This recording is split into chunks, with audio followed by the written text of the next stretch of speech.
faces, worn out places, worn out faces, bright and early for their daily races, going nowhere, going nowhere. Their tears are filling up their glasses, no expression, no expression. Hide my head, I wanna drown my sorrow. No tomorrow, no tomorrow. And I find it kinda funny, I find it kinda sad. The dreams in which I'm dying are the best I've ever had. I find it hard to tell you, I find it hard to take. When people run in circles, it's a very, very mad world. Mad world.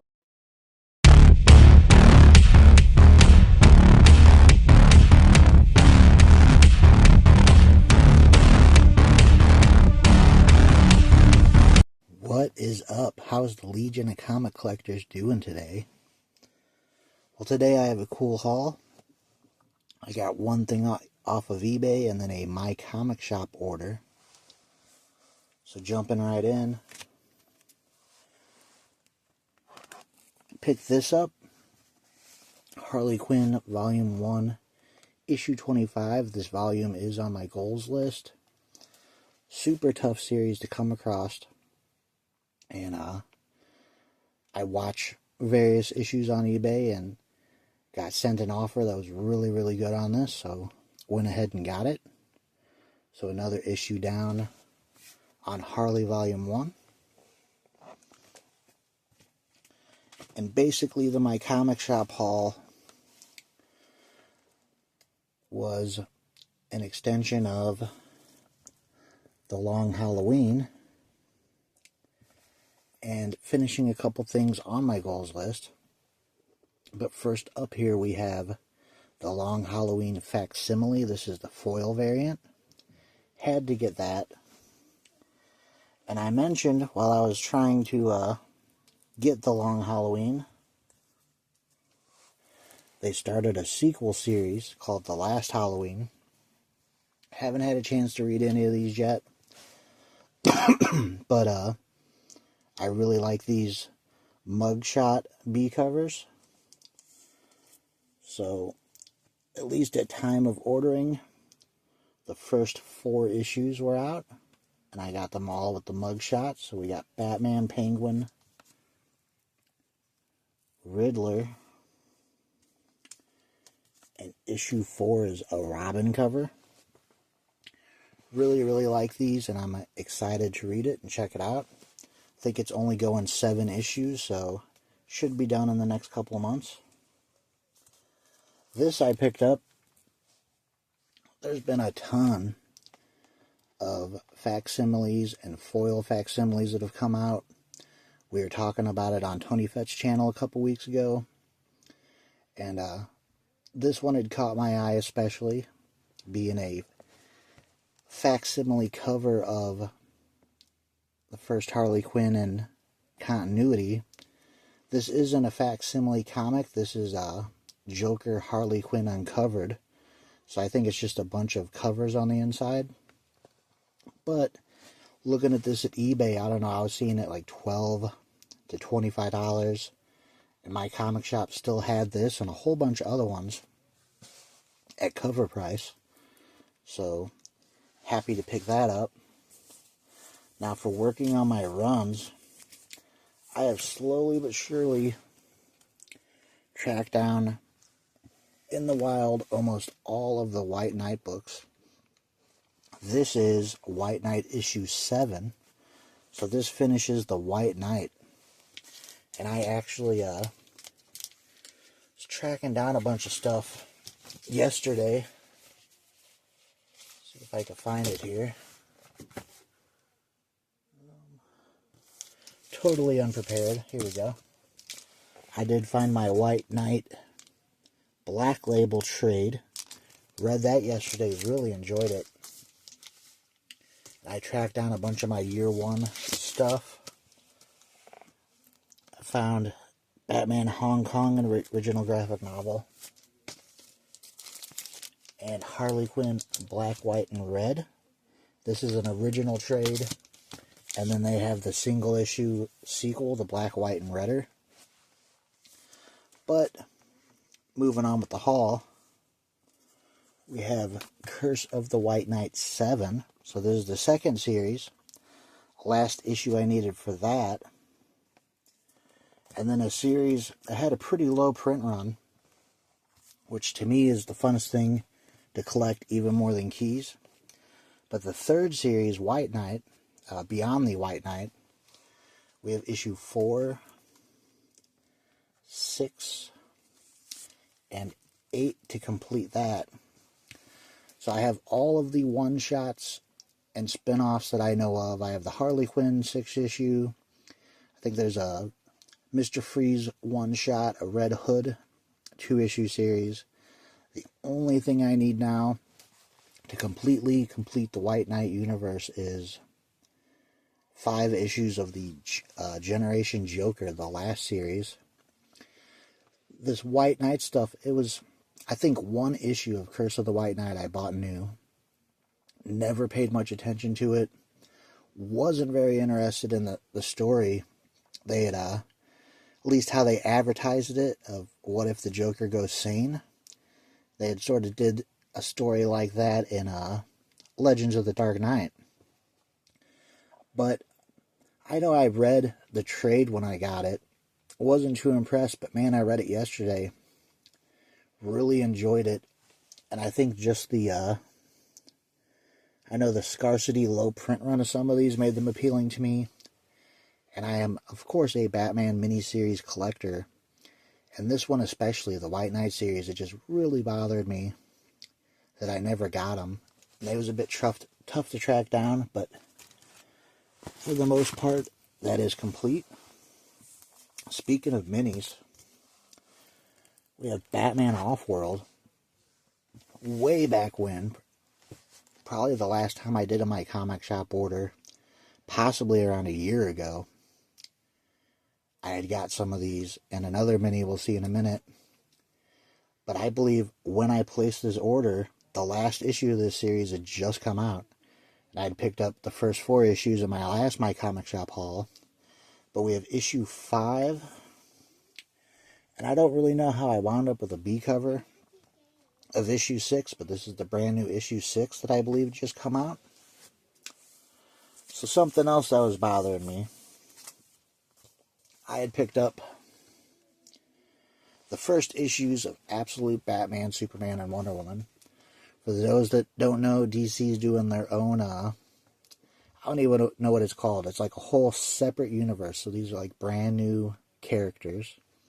Sort of like their version of Miles Morales. The universe he came from in Marvel. But I'd picked the first issues up. I picked them up mainly out of curiosity and because they did logo foils. So all I had was those 3 logo foils. But I decided to go ahead and pick up some more and give it a full read through. I wanted to pick up issue 1s, so I'm not reading my logo foils, and unwittingly picked up a noir edition. I have no idea what that means, but I assume the inside is going to be like sketches or black and white. And now I kind of want to pick up, at least pick up the Superman noir. So accidentally picked up a 1 noir, but we have 2, 3, issue 4, and issue 5. So we'll give them a read. See how much I like the new Batman. Now, speaking of one-shots and minis, picked up a couple. I think this is newer. Not 100% sure. There's a few one-shots and minis I'm aware of. And, I wanted to get this. I'm interested in this, but I don't know how I feel about some of the names. But we have DC's Lex in the City. And then we have DC's How to Lose a Guy Gardner in 10 Days. And speaking of being on Tony Fett's channel, a book that was mentioned, I had put in my eBay watch list and forgotten it existed. So I went ahead and added it because it was pretty cheap. But this is the Unstoppable Doom Patrol issue 1. This is a variant. And I had just seen this cover, thought it was cool. My first daughter's name is Jane too. And wanted to get this. And I was aware that this is a scratch off. But I didn't know. I guess there's like 5 different covers you could get underneath that of what's there when they scratch it off. So pretty cool. And then we have Justice League Unlimited 1. Interested in this. Not necessarily interested in buying new ongoing series from DC. But you gotta give it a try. Now with Absolute Superman, they did have issue 1 first print. From what I see, only the Batman issue 1 seems to have any value and is sold out on my comic shop, apart from auctions on slabs, stuff like that. I hear the Absolute stuff sells really well, gets tons of printings, but man, on my comic shop, a lot of these issues have a bajillion issues listed. Like, it may be selling out, as in comic shops are purchasing them, but it don't seem like they're necessarily selling those issues. With the Batman one, I had just grabbed the cheapest variant, which wound up being that noir issue. But with Superman, I was able to easily pick up a bunch of cheap first prints. Almost got a couple really cool variants, but just stuck with first prints so we could check out the new Superman.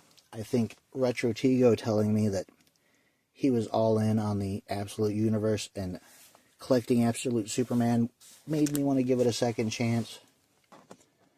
I think a lot of times when you read stuff later, you're more apt to give it a fair shake. And then we have something, the other thing I had purchased.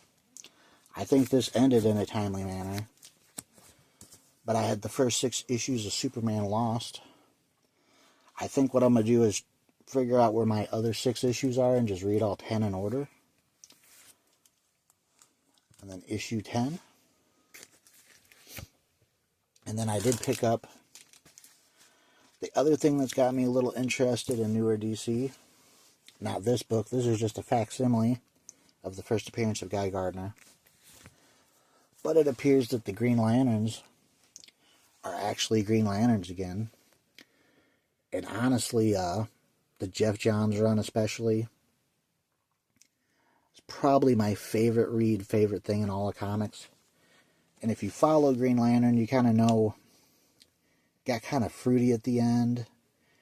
And like the power battery was destroyed for the millionth time, and they weren't really Green Lanterns anymore. And I don't know what was going on, but lost interest. I had probably all the way up till the current Green Lantern. I might have the first couple issues of that, but haven't caught up with it. And I do have like the first 7 or 8 issues of the solo story with John. Not my cup of tea, but it was a good read. So with that having been good, and the fact that it looks like they're actually Green Lanterns again, I'm very interested. If there was anything I was going to buy new, it would be Green Lantern. So giving these a chance, I think that's an older one-shot, and this is a newer one. And then, of course, we have Green Lantern Dark. A different choice, but I'm willing to give it a shot. Issues 1 and 2 of that were out. And I guess pretty soon we're going to be getting Flash and Green Lantern, the Absolute versions. So I'll check those out, but I'll give these newer issues of Green Lantern a chance and see if it's something I want to go out of my way to get or collect in dollar bins over the years. A few more books left. This had been completed. I'm more apt to, had a pretty good deal on eBay for the set of these. You know, I'm more apt to kind of wait for these minis to end and get them cheaper, because you usually get them as a whole set cheaper than buying them new once it's done. All the hype's gone. But it was even cheaper to buy them in this lot from my comic shop. I do love books with rotating characters. I would assume these are all mini stories of terror set in the DC universe. So I'm hoping that'll be a good run. And then probably the only other weakness I have with DC when it comes to new stuff. Last things I picked up, we got JSA. I was enjoying the, trying to think of it. They did like Stargirl, and they did a JSA run. And I think Jeff Johns had rebooted it. And I have all of the Stargirl issues, but JSA was still ongoing. It was okay. A lot of timey-wimey time travel type stuff. Not necessarily my cup of tea, but it was okay. Kind of focusing on, I guess it would be like Huntress from Earth 2. I don't have the end of that series, but I will check this out. An interesting lineup. You see Jade and Obsidian are back. I don't know if this is on regular Earth or if they're back on like an Earth 2. It's sort of a mixture of your normal Justice Society and it looks like Infinity Inc. characters. So I got the first 4 issues of that, and I will give it a read. But yeah, that's my haul for this week. I had been waiting for this to come in. A lot of stuff I'm interested to read, and some series I'm definitely happy to finish, as well as continuing to add to the Long Halloween. Had been waiting to finally pick up Long Halloween before I started in on the sequel, so that's going to be fun to read. So yeah, guys, I'd love to hear from you in the comments. What did you think of this haul? Are you reading any of these series? Do you plan to? What do you think of them? And yeah, with that, I'll talk to y'all later.